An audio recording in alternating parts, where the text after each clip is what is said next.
আল্লাহু আকবার, আল্লাহু আকবার, লা ইলাহা ইল্লাল্লাহ, আল্লাহু আকবার, আল্লাহু আকবার, ওয়ালিল্লাহিল হামদ। ইবাদতের দ্বিতীয় বৃহত্তর মৌসুম হলো জিলহজের প্রথম 10টি দিন।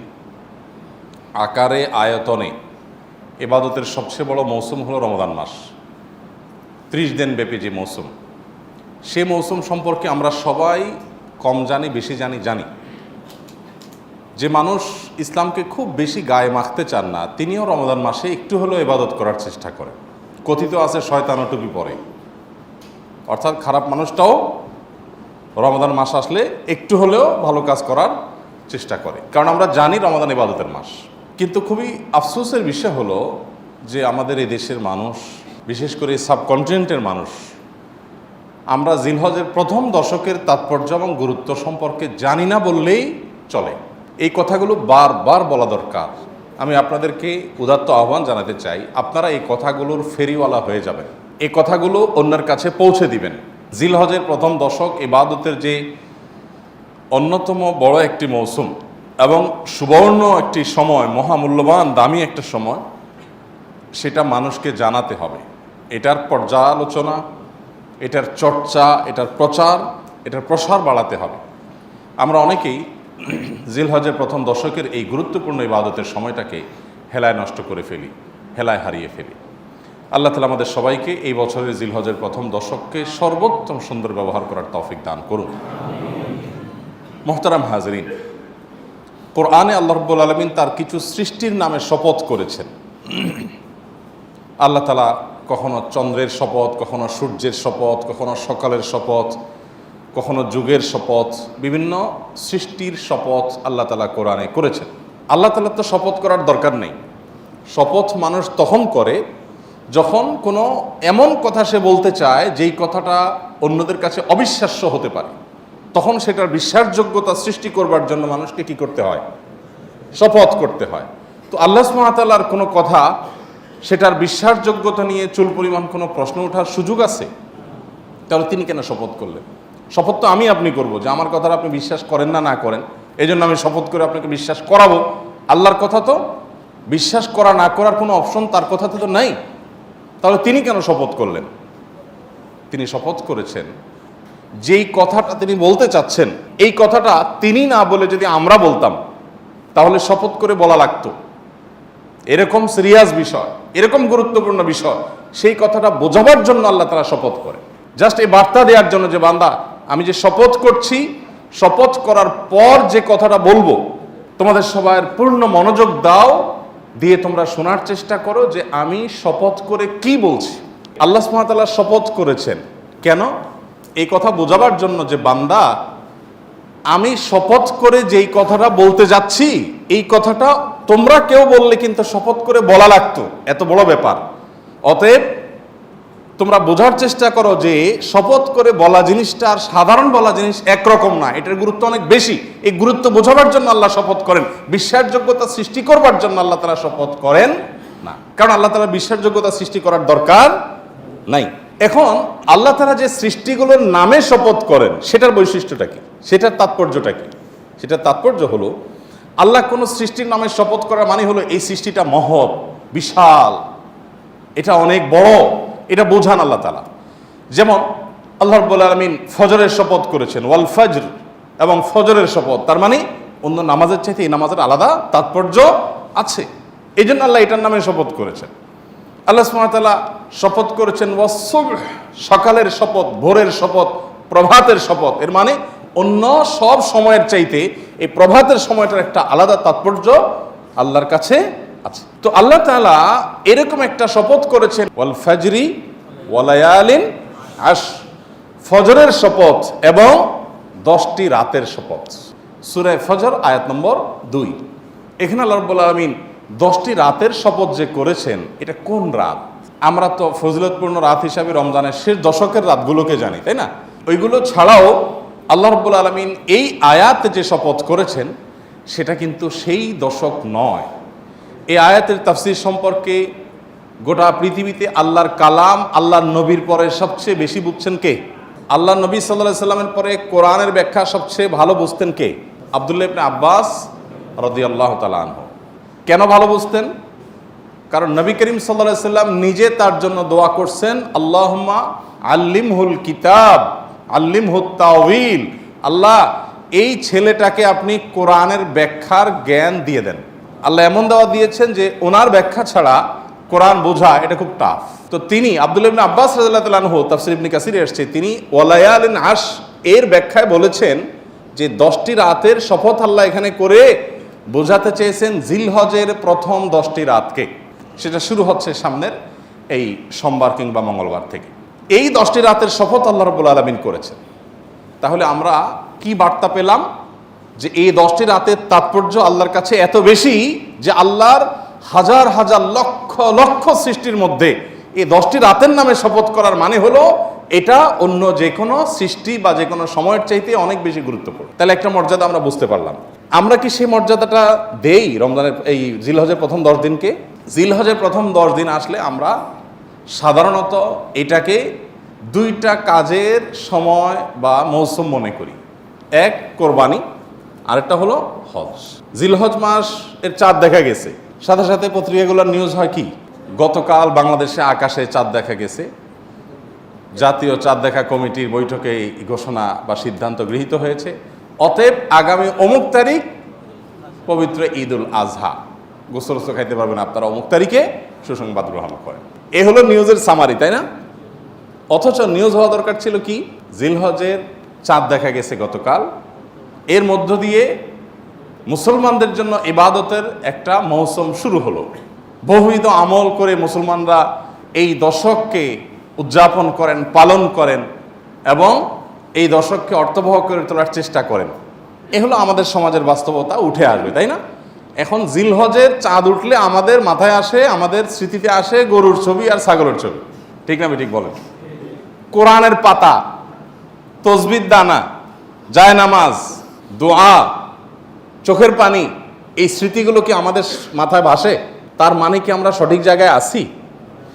জিলহজের প্রথম দশকের চাঁদ ওঠার সঙ্গে সঙ্গে আমার স্মৃতিতে যা ভাসা উচিত তা কি ভাসছে? ভাসছে যেটা, সেটা ঠিক আছে, কিন্তু শুধু সেটা ভাষাটা ভুল। জিলহজের প্রথম দশকের চাঁদ ওঠা মানেই হলো দাঁতে কচমচ করা গোশত খাবো। কেন গোশত খাবেন? ভালো কথা। গোশত খাওয়ার আগে কাজ করেন, কাজ না করে খাবেন কোত্থেকে? আল্লাহ, কখনো কখনো আল্লাহর বান্দাদের থেকে আল্লাহ এমন এমন কথা বলায় নেন যেটা আসলে ইমান জায়গা নিয়ে। গত কয়েকদিন আগে আমার মা বেড়াতে আসছেন, উনি একটা কথা বললেন। সকাল নাস্তা করতে করতে 10টা-11টা বেজে গেছে। নাস্তা করার পর আবার একটু পরে জোর পরে দুপুরে খানা খাইতে বসলাম আমরা। তো আম্মা হঠাৎ করে বললেন যে, বাবা নাস্তা খাওয়ার পর থেকে দুপুরে খাইতে বসলাম, একটু আগে নাস্তা খেলাম, এখন আবার ভাত খাইতে বসলাম। এর মধ্যে কি এমন কাজ করছি যে আমি আবার ভাত খাওয়ার উপযুক্ত হয়েছি? নাস্তা খাইছি কেন?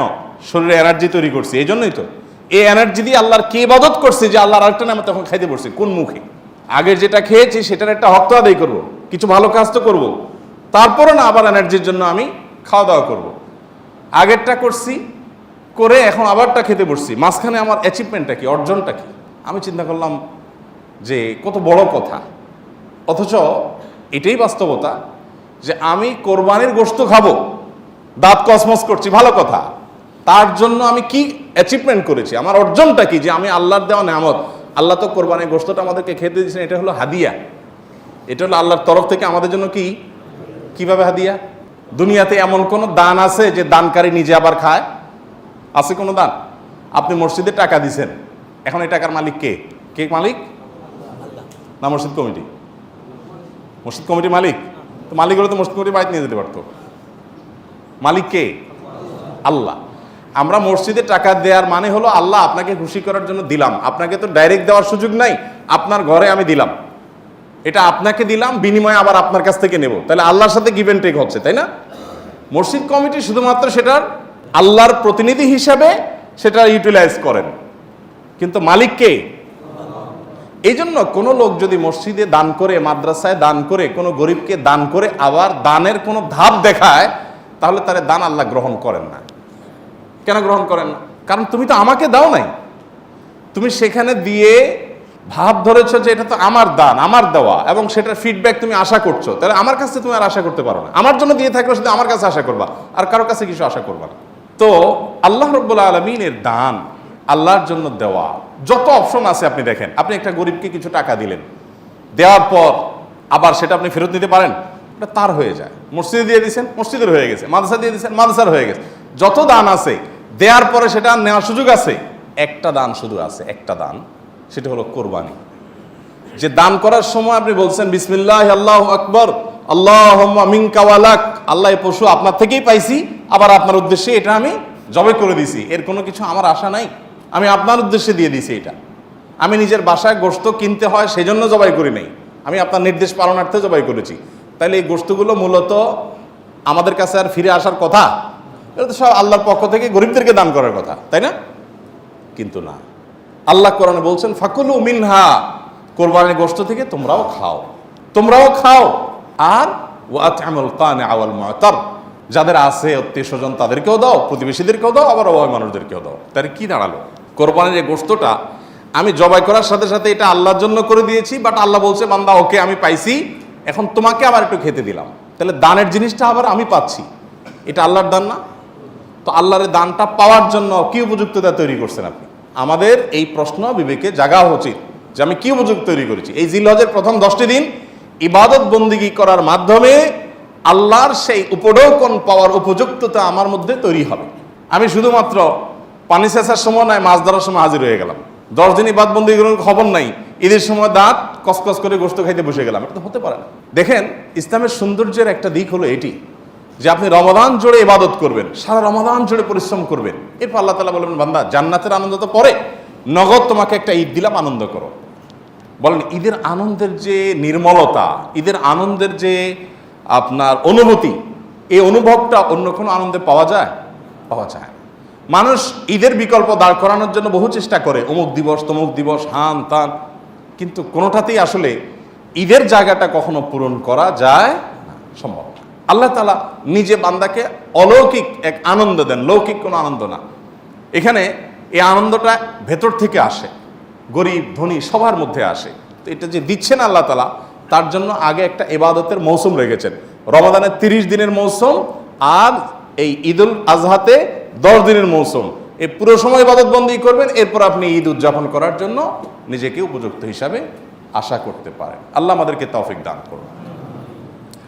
নবী করিম সাল্লাল্লাহু আলাইহি সাল্লাম বলেছেন মা মিন আইয়ামিন আল আমালুস সালিহু ফীহিন্না আহাব্বু ইলাল্লাহ মিন হাযিহিল আইয়াম। জিলহজের এই 10টা দিনের ইবাদত করলে আল্লাহ তাআলার কাছে এটা যত প্রিয় হয়, অন্য কোনো সময় ইবাদতে আল্লাহ তাআলার কাছে এত প্রিয় না। অনেক উলামা ইকরামের ব্যাখ্যা বলেছেন যে রমজানের শেষ দশক তো অনেক বেশি মর্যাদাবান, তো বলেছেন যে রমজানের শেষ দশকের রাতগুলো মর্যাদাবান, আর এই দশকের দিনগুলো বেশি মর্যাদাবান, আর অল ওভার রাত দিন দুইটারই মর্যাদা আছে এই মৌসুমের কারণে। আচ্ছা, এখন আল্লাহর কাছে এই দশকের ইবাদত অন্য দশকের বা অন্য যে কোনো সময়ের ইবাদতের চেয়ে বেশি গুরুত্বপূর্ণ। আল্লাহ বেশি খুশি হন এই সময় ইবাদত করলে বান্দা। সাহাবীরা জিজ্ঞাসা করলেন ওয়ালাল জিহাদু ফি সাবিলিল্লাহ, হে আল্লাহ রাসূল, অন্য সময় কেউ আল্লাহর রাহে জিহাদ করলো, জিহাদ করলো মানে জীবন দান করার জন্য প্রস্তুতি নিল, সে ওইটা আল্লাহকে সমর্পণ করে দিল গোটা জীবনটাই, তার মর্যাদাও কি এই সময় ইবাদতের চাইতে বেশি না? তখন নবী সাল্লাল্লাহু আলাইহি ওয়াসাল্লাম বললেন না, ওয়ালাল জিহাদু ফি সাবিলিল্লাহ, অন্য সময় জিহাদ করলেও এই সময় ইবাদতের সমান হয় না। তবে যদি অন্য সময় কেউ জিহাদে যে তার জীবন তার সম্পদ যা নিয়ে গেছে সব বিলীন করে উৎসর্গ করে দেয় আল্লাহকে খুশি করার জন্য, তার মর্যাদা সবকিছুর ঊর্ধ্বে, সেই মুজাহিদের কথা ভিন্ন। বাকি সাধারণ জিহাদের চাইতেও এই দশকের ইবাদতের মর্যাদা আল্লাহর কাছে অনেক বেশি। ভাইরা আমার, আমি খুব আকুতি করি সব জায়গায় সব সময় যে এই দশকের ইবাদত আমরা সাবকন্টিনেন্টের মানুষ আমরা জানি না। আমাদের মানুষকে জানাতে হবে, জানাবার জন্য কিছু কাজ করতে হবে। সাহাবীদের কেউ কেউ এই দশক শুরু হলে এই দশকের 10টা স্পেশাল আমল আছে, এই আমলগুলো করবার জন্য কেউ কেউ বাজারে চলে যেতেন, উদ্দেশ্য অন্যদেরকে জানানো। তো সেই দশকের আমলগুলো আমরা করবো তো ইনশাআল্লাহ। আমি সংক্ষেপে বলছি আমলগুলো কি কি। নাম্বার 1, আল্লাহকে বেশি বেশি স্মরণ করা, জিকির করা। আল্লাহ সুবহানাহু ওয়া তাআলা কোরআনে কারীমে বলেছেন উযকুরুল্লাহ ফি আইয়ামিন মা'দুদাত, নির্দিষ্ট দিনগুলোতে তোমরা আল্লাহর জিকির করো, বেশি বেশি স্মরণ করো, আল্লাহর স্মরণটা বেশি বেশি হবে। এখন স্মার্টফোন এটার এঙ্গেজমেন্ট আমাদেরকে আল্লাহর স্মরণ তো পরের কথা, দুনিয়ার অন্য কোনো কিছু স্মরণ করতে দেয় না। এজন্য এটা নিয়ন্ত্রণ করা ছাড়া মানুষ কখনো মুত্তাকি হওয়ার কোনো সুযোগ নাই। নেক্সট সূরাতে শয়তান আসে যে আমি তো ওয়াজ শুনি মোবাইলে, নেক্সট সূরাতে শয়তান আসে আমি তো কোরআন তেলাওয়াত শুনি, আরে ভাই ওয়াজ শুনেন আর কোরআন তেলাওয়াত শুনেন, প্রত্যেকটা জিনিসে একটা লিমিটেশন আছে। ফরজ নামাজ চলে যাচ্ছে, আপনি মোবাইলে কোরআন তেলাওয়াত শুনতেছেন, সব হবে না গুনাহ হবে? আপনি ওয়াজ শোনার নাম দিয়া আজে বাজে জিনিসও দেখছেন, চান্সে এসে যাচ্ছে চোখের সামনে, ক্লিক করে দেখে ফেলছেন, তাহলে আপনার জন্য এই মোবাইল টিপাই জায়েজ নাই, কারণ আপনি নিয়ন্ত্রণ করতে পারেন না। ভাইরা আমার, এই দশকে আল্লাহর স্মরণ যেন হয়, সেজন্য অন্য সময়ের মতো বিশেষভাবে স্মার্টফোনের নিয়ন্ত্রণ খুব বেশি জরুরি, খুব বেশি জরুরি। আল্লাহ আমাদেরকে তৌফিক দান করুন। আল্লাহর স্মরণ কিভাবে করবেন? যত প্রকার জিকির আছে সেগুলো করবেন, কোরআন তেলাওয়াত, সকাল সন্ধ্যার জিকির, উঠতে বসতে জিকির, দোয়া, সেগুলো পড়বেন বেশি বেশি। আর স্পেশালি বিশেষভাবে একাকী বসে চিন্তা করবেন, আল্লাহ তাআলা আমাকে সৃষ্টি করেছেন, কত মানুষ আছে যা আমার মতো নেয়ামত পান নাই, আল্লাহ তাআলা আমাদেরকে কত নেয়ামত দিয়ে রেখেছেন। সেদিন এক ভদ্রলোকের একটা প্রশিক্ষণে অংশগ্রহণ করেছে, উনি প্রশিক্ষণ দিতে গিয়ে একটা কথা বললেন যে ভাই, আমাদের সাথে শিম্পাঞ্জির মিল 99.9 কত পার্সেন্ট যেন উনি বললেন, অর্থাৎ 100-র কাছাকাছি, সামান্য একটু বেশ কম হওয়ার কারণে ও শিম্পাঞ্জি হয়েছে, আমি মানুষ হয়েছি। আল্লাহ তাআলা সৃষ্টি করছেন যে সব কিছুতে প্রায় কাছাকাছি, একটু পার্থক্য, এই জন্য আমি মানুষ হয়েছি, আর সো ওইটা হয়েছে। এই যে পার্থক্যটুকু, এই সামান্য পার্থক্যটুকু যদি একটু হেরফের হয়ে যায়, মানে 0.1% বা তারও অর্ধেকও যদি হেরফের হয়, তখন একটা মানুষ বিকলাঙ্গ হয়ে, প্রতিবন্ধী হয়ে জন্ম নেয়। সবই ঠিক আছে, শুধু ওইটুকু একটু বেশ কম। আল্লাহ তাআলা কত পারফেকশন এনেছেন আমার মধ্যে, কত পারফেক্ট আমাকে বানিয়েছেন। আল্লাহর নেয়ামত নিয়ে চিন্তা ভাবনা করে, এটা আল্লাহ স্মরণের অংশ। সেদিন এক ডক্টরের কাছে গেলাম, প্রফেসর, সিনিয়র মানুষ, তিনি দীর্ঘ সময় আমাকে বোঝাতে লাগলেন বিভিন্ন বিষয়, আল্লাহ কিভাবে আমাদেরকে সৃষ্টি করেছেন। আমি তো সায়েন্সের ছাত্র না, মুগ্ধ হয়ে গেলাম শুনে, সুবহানাল্লাহ, কিভাবে সম্ভব? আমরা যে খাবার গ্রহণ করি সেগুলো কতগুলো ধাপে মল হয়ে, মূত্র হয়ে আমাদের শরীর থেকে বের হয়, তার আগের ধাপগুলো কি, কিভাবে এগুলো আল্লাহ রাব্বুল আলামিন এইভাবে সেট করলেন। এটা এইভাবে কাকতালীয়ভাবে হতে পারে না কোনো পরিকল্পনা ছাড়া। মলদার সম্পর্কে বললেন যে মলদার নিচে, এখানে আল্লাহ পিঠে দিয়ে দিতেন, বুকে দিয়ে দিতেন, তাহলে আপনি কিভাবে আপনার শরীরের আবর্জনাগুলো বের করতেন? কত কঠিন হতো। পারফেক্ট জায়গা আল্লাহ সেট করেছেন। আবার সেটাকে এমনভাবে আল্লাহ তাআলা তৈরি করেছেন যে মলমূত্র এমনিতে বের হয়ে যায় না, ওইটা বন্ধ থাকে।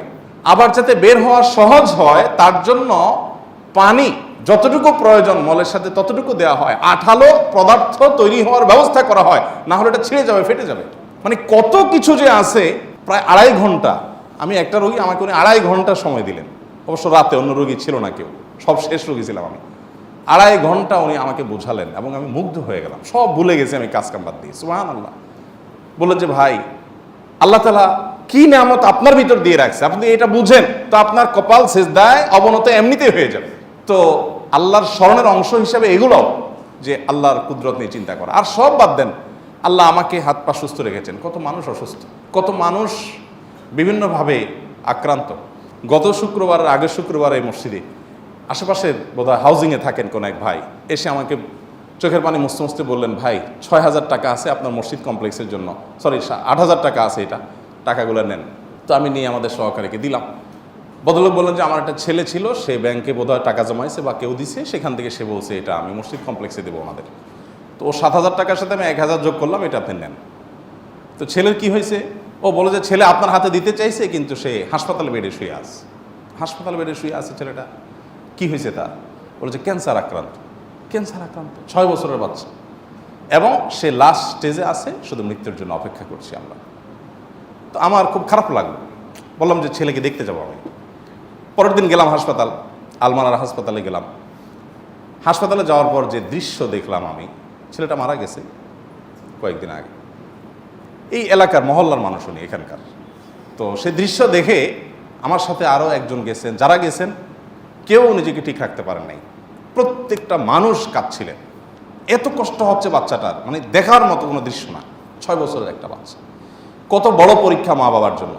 আল্লাহ তাআলা আপনার বাচ্চাকে খুশি রাখছেন, ভালো রাখছেন, আপনি জুমা পড়ে গিয়ে বাচ্চার কপালে চুমু খাবেন, তাকে কোলে নেবেন, তাকে পাশে বসিয়ে আপনি খাবার খাবেন, খাবার তুলে দিবেন, বিকেল হয়তো ঘুরতে যাবেন, হয়তো তার পরীক্ষা আছে, কালকে পড়ালেখা আছে, তাকে পরামর্শ দিবেন। আল্লাহ আপনাকে কত সুন্দর একটা সাস্টেইন, কত সুন্দর একটা আপনার কি বলে এটাকে, ভারসাম্যপূর্ণ স্বাভাবিক একটা অবস্থা দিয়েছেন। এইরকম নেয়ামত যদি আপনি খোঁজেন, তো একটা ডায়েরি নিয়ে বসলে ডায়েরির পাতা শেষ হয়ে যাবে, কিন্তু আল্লাহর নেয়ামত লিখে শেষ করতে পারবেন না। একজন তার স্কিনে সামান্য একটি সমস্যা হয়েছে, জটিল কিছু নাই, স্কিনে মাত্র, বডির উপরে এইটুকুর জন্য তার জীবন দুর্বিষহ হয়ে যাচ্ছে। হাসপাতালে যায় দেখেন কি নির্মম দৃশ্য, কি মর্মান্তিক দৃশ্য, তিনি কাতরাচ্ছেন হয়তোবা। আরেকজনের হয়তো সামান্য একটা নখ উপড়ে গেছে, তার ব্যথায় কাতরাচ্ছেন। আল্লাহ আপনার নখগুলো ভালো রেখেছেন। আল্লাহ তাআলা এমনি এমনি কোরআনে বলেন নাই, গোটা পৃথিবীর সমস্ত পানিকে যদি কালি বানাও আর সকল গাছকে যদি কলম বানাও এবং লিখতে থাকো আমার নেয়ামত, তোমার গাছ একসময় শেষ হয়ে যাবে, তোমার নদী নালা সমুদ্রের পানি শুকিয়ে শেষ হয়ে যাবে, এরপরে যদি আবার তোমাকে দেওয়া হয় এগুলোর ডাবল, সেগুলো শেষ হয়ে যাবে, কিন্তু আমার নেয়ামত লিখে শেষ করতে পারবে না। কেন একজন মানুষ বিপদে আলহামদুলিল্লাহ বলবে? কেন? কি যুক্তি আমাকে বলেন। একজন মানুষ আছে না, নানান কষ্টে মানুষ থাকে না, নানান মুসিবতে থাকে না, আমাদের কাছে আসে মানুষের সময়, ভাই এই বিপদ সে বিপদ, তো আমরা বলি ভাই ধৈর্য ধারণ করেন, বিপদেও আলহামদুলিল্লাহ বলতে শিখেন। কেন বিপদে আলহামদুলিল্লাহ বলবে বলেন? বেচারা রোড অ্যাক্সিডেন্টে তার পাওটা ভেঙে গুঁড়া গুঁড়া হয়ে গেছে, যাচ্ছিল জরুরি কাজে, চাকরিটা ছুটে গেছে এই অ্যাক্সিডেন্টের কারণে, আরো বহু ক্ষতি হয়েছে। আপনি অবস্থায় যে বলতেছেন ভাই সকল অবস্থায় আল্লাহ শুকর আদায় করতে হয়, আপনি আলহামদুলিল্লাহ বলেন, কি যুক্তি আছে বলেন তো? বেটা মরতেছে, আপনি বলেন আলহামদুলিল্লাহ বলেন, বলেন এই আলহামদুলিল্লাহ বলাটা যৌক্তিক না অযৌক্তিক? কেমনে যৌক্তিক? এটা মরতেছে, আপনি বলেন আলহামদুলিল্লাহ বলেন, আলহামদুলিল্লাহ তো খুশি চুনে না বলবে, হ্যাঁ এর থেকে খারাপ হতে পারত। This is the point. আপনার বাসার চুরি হলো, চোরে যা ছিল ফোন টোন যেগুলো যেগুলো নেওয়ার মতো স্বর্ণ গয়না সব নিয়ে চলে গেছে, ঈদের মধ্যে বাড়িতে গেছেন সব নিয়ে চলে গেছে। আপনি যখন দেখলেন সব চোর নিয়ে গেছে, আপনি বললেন আলহামদুলিল্লাহ। এখন বাহ্যিকভাবে মনে হচ্ছে যে পাগল নাকি রে, সব চোর নিয়ে গেছে, সে বলে আল্লাহ শুকর। খুশি হয়েছেন আপনি? এই আল্লাহ শুকরের যৌক্তিকতাটা কোথায় বলেন তো? যৌক্তিকতা হলো চোরে অনেক কিছু নিয়ে গেছে, ঠিক আছে, ফ্যানটা খুলতে পারেনি আলহামদুলিল্লাহ। যদি ছেঁচড়া চোর হইতো যে বাড়িতে গেছে, গ্রামের বাড়িতে সারা রাত ধরে ফ্যান খুললি বা সমস্যা কি, তো ভাঙারি হিসাবে তত টাকা পাবো। আমার খাটগুলো আছে, হাড়ি বাতিলগুলো অন্তত রেখে গেছে, অনেক কিছু রেখে গেছে। অনেক চুরিতে এরকম হয় যে উপরে ছাদ আর নিচে ফ্লোর ছাড়া সব রেখে চলে যায়, এরকমও তো হইতে পারতো। আর চুরি না হয়ে যে এখানে অগ্নিকাণ্ড হইতো আর আগুনে সব ছাই হয়ে যেত, ভূমিকম্পে সব মাটির নিচে ধসে যেত, তাহলে কি হতে পারতো? তো তার চাইতে তো আমি ভালো আছি আলহামদুলিল্লাহ। এই জন্য ইমানদার কখনো দুঃখে থাকতে পারে না। ইমানদার যদি ইমানদার হয়, দুঃখ তাকে স্পর্শ করতে পারে, কারণ সকল দুঃখেই তার কি আছে? সান্ত্বনা। আর বেঈমানের কি? আল্লাহর প্রতি অবিশ্বাসী কোনো সান্ত্বনা আছে? সে কি বলবে? ও স্যাড শিট, দত গালিগালাজ করে অস্থির হয়ে ভাঙচুর করে বেচারা কোনো সান্ত্বনা আছে কপাল পড়া? আল্লাহ এই জন্য কোরআনে বলেছেন যালিকা বিআন্নাল্লাহা মাওলাল্লাযীনা আমানু, এটাই কারণ যে ইমানদারদের এক অভিভাবক আছেন মহান আল্লাহ, তার সব রাস্তা বন্ধ হয়ে গেছে, সে জানে আসল রাস্তা এখনো ওপেন আছে, তাকে কেউ হারাতে পারে না, শেষ মুহূর্ত পর্যন্ত সে আল্লাহর কাছে সাহায্য চায়। অতএব এই দশকে যে আল্লাহর জিকির করবেন, এই জিকিরের অংশ হিসাবে আল্লাহর এই নিয়ামতগুলো চিন্তা করবেন, মুখে জিকির করবেন। এক। দ্বিতীয় আমল হলো সাধারণ নেক আমলগুলো বেশি বেশি করবেন। সাধারণ নেক আমল যেমন কোরআন তেলাওয়াত করা, দান সাদাকা করা, নফল রোজা রাখা, তাসবিহ তিলাওয়াত করা, ভালো কথা বলা, সৎ কাজের আদেশ দেওয়া, অসৎ কাজ থেকে বাধা প্রদান করা, এই রুটিন ভালো কাজগুলো, নর্মাল ভালো কাজগুলো পরিমাণে বেশি বেশি বেশি বেশি করতে থাকবে। 3 নম্বর আমল হলো গুনাহের কাজ এই 10 দিন অন্তত অন্য সময়ের চাইতে একটু হলেও কমাবার চেষ্টা করবেন, গুনাহের লাগামটা ধরার চেষ্টা করবেন। কারণ এই দশক মর্যাদার দশক, এই দশক আমলের দশক। অতএব এই টাইমে গুনাহ করলে অন্য টাইমে গুনাহের চাইতে বেশি ভয়াবহ হবে, এটা কমাবেন। 4 নম্বর আমল হলো যাদের হজের সামর্থ্য আছে তারা হজ করবেন। 5 নম্বর আমল হলো যাদের কোরবানি করার সামর্থ্য আছে তারা কোরবানি করবেন। 6 নম্বর আমল হলো যারা কোরবানি করার নিয়ত করেছেন জিলহজে চাঁদ ওঠার আগে আগে চুল, নখ, গোপ, অবাঞ্ছিত লোম ইত্যাদি কেটে ফ্রেশ হয়ে এই 10 দিন আর সেগুলো কাটবেন না, এটা করবেন হলো কোরবানির পরে। তাহলে জিলহজের চাঁদ ওঠার সম্ভাবনা সোমবার সন্ধ্যায়, সোমবার দিনের বেলার মধ্যে এগুলো সব ফ্রেশ করে আপনি অপেক্ষা করবেন কিসের জন্য? কোরবানির জন্য। এই 10 দিন পর্যন্ত আর নখ কাটবেন না, চুল গোপ কোনো কিছু কাটবেন না। এটা কোরবানি যিনি করবেন তিনি করবেন। যদিও কোনো কোনো বর্ণনার আলোকে বোঝা যায় যারা কোরবানি করবেন না তারাও যদি এটা করেন তাদেরকে আল্লাহ তাআলা আজর দান করবেন। 7 নম্বর আমল হলো তাকবীর, তাহমিদ, তাহলিল বেশি বেশি পড়া। ফাকফিরু ফিহিন্না মিনাত তাকবীরি ওয়াত তাহমিদি ওয়াত তাহলিল। নবী সাল্লাল্লাহু আলাইহি সাল্লাম বলেছেন এই দশক যখন শুরু হবে তখন তোমরা বেশি বেশি তাকবীর বলবে, মানে আল্লাহু আকবার বলবে, বেশি বেশি তাহলিল বলবে, বেশি বেশি তাহমিদ বলবে, লা ইলাহা ইল্লাল্লাহ বলবে, আলহামদুলিল্লাহ বলবে। এই জন্য এই 10 দিন পুরো সময় জুড়ে এটা করবেন। ওই যে বলছিলাম শুরুতে সাহাবীর কথা, একজন সাহাবী এই দশক শুরু হলে বাজারে যেতেন, শুধু কি জন্য? এই আমলটা করার জন্য। বাজারে যেয়ে সবাই বাজারে কেনাকাটায় ব্যস্ত, উনি যাই উচ্চস্বরে বলতেন আল্লাহু আকবার, আল্লাহু আকবার, লা ইলাহা ইল্লাল্লাহু, আল্লাহু আকবার, আল্লাহু আকবার, ওয়ালিল্লাহিল হামদ।